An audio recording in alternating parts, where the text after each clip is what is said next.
아침 말씀. 오늘 본문 말씀은 누가복음 3장 1절에서 6절입니다.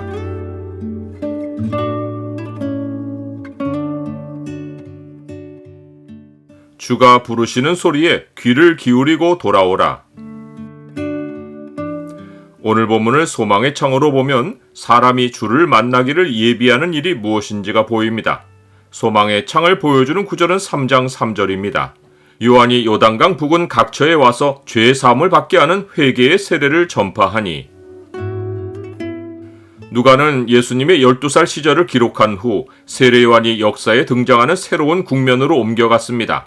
누가가 여러 통치자의 이름과 2명의 대제사장의 이름을 나열하여 이 시대를 소개한 것은 예수님의 공생애가 정확히 어떤 역사 시점에 시작했는지를 알려준 것입니다. 이것은 또한 하나님 나라의 정사, 곧 그 나라의 통치 정부를 어깨에 메고 이 땅에 오신 예수님이 세상 군왕들과 재판관들의 세계 한복판에서 어떻게 하나님의 나라를 세워가시는지의 서론을 연 것입니다. 이때 로마 황제는 디베르였습니다. 그는 주 14년에서 37년까지 로마를 통치했습니다. 디베르가 통치한 지 15해에 세례 요한이 역사에 등장했으니 주후 29년쯤이었습니다.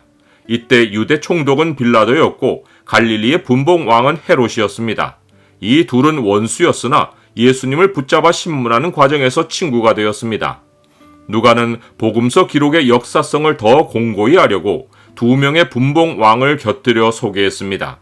분봉 왕 중 하나는 이두레와 드라고닉 지방의 빌립이고 다른 하나는 다메섹 근방 지역 아빌레네를 다스렸던 분봉 왕 루시아인입니다.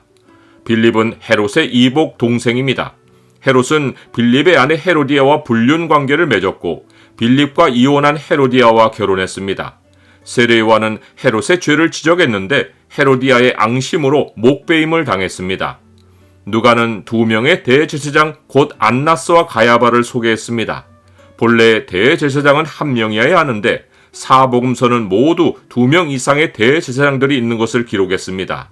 본래 대제사장직은 아론 지파의 전임 대제사장의 죽음으로 그 아들에게 승계되었습니다. 그런데 예수님 시대에는 대제사장직이 죽음으로 승계되지 않고 임기가 차서 끝났고 대제사장직에서 물러난 전임 대제사장도 직함을 유지했습니다.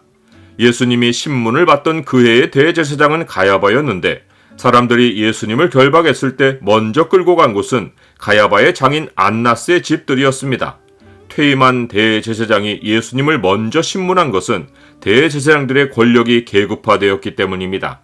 이러한 어지러운 정치 상황과 계급화된 종교 제도가 시행되던 시대에 하나님의 말씀이 빈들에서 요한에게 임했습니다. 하나님이 요한을 예루살렘 중심에 두시지 않고 빈들에 두신 것은 자기 백성을 예루살렘에서 끌어내어 빈들로 나오도록 하셨기 때문입니다. 이것은 하나님이 자기 백성을 애굽에서 광야로 인도하시어 이스라엘 민족을 세우셨던 과거를 일깨워 주신 것입니다. 예수님을 성전에서 맞았던 시므온이 이스라엘의 위로를 기다리는 자로 소개된 이유도 광야와 연관이 있습니다. 하나님은 호세아 선지자를 통해서 자기 백성을 광야에서 위로하실 것이라고 말씀하셨습니다. 그러므로 보라, 내가 그를 타일러 거친 들로 데리고 가서 말로 위로하고 거기서 비로소 그의 포도원을 그에게 주고 악을 골짜기로 소망의 문을 삼아주리니 그가 거기서 응대하기를 어렸을 때와 애굽 땅에서 올라오던 날과 같이 하리라. 이사야 선지자도 광야가 모든 육체 곧 이스라엘만 아니라 이방에 흩어진 모든 하나님 백성이 주의 길을 예비하는 장소가 될 것이라고 선포했습니다. 외치는 자의 소리여 이르되 너희는 광야에서 여호와의 길을 예비하라. 사막에서 우리 하나님의 대로를 평탄케 하라. 골짜기마다 도두어지며 산마다 언덕마다 낮아지며 고르지 아니한 곳이 평탄하게 되며 험한 곳이 평지가 될 것이요 여호와의 영광이 나타나고 모든 육체가 그것을 함께 보리라. 이는 여호와의 입이 말씀하셨느니라. 하나님은 광야에서 자기 백성을 부르시는 소리로 요한을 택하시어 빈들에 세우셨고 회개의 세례를 전파하게 하시어 백성들에게 하나님께로 돌아올 것을 촉구하셨습니다. 이스라엘 백성이 요한의 소리를 듣고 빈들로 나간 것은 하나님의 말씀이 말라기 선지자 때 이후 침묵을 이어오다가 430년 만에 선포되었기 때문입니다. 하나님의 말씀이 희귀하다 못해 아예 들리지 않던 때에 요한이 하나님의 말씀을 선포하였으니 빈들에서 외치는 요한에 관한 사람들의 관심은 최고조에 달했습니다. 나는 하나님의 소리를 듣고 삽니까?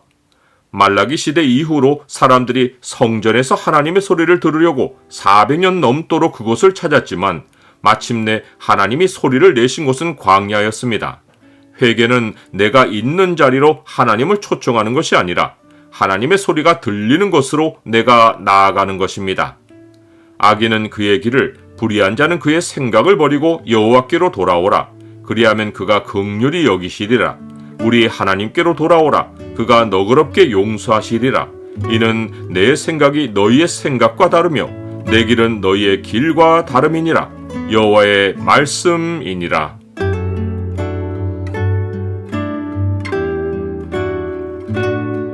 주님, 전 세계적으로 정치 상황이 어지럽고 교회도 제도화되거나 정치화되어 참된 주의 말씀이 선포되는 곳이 점차 줄어들고 있습니다.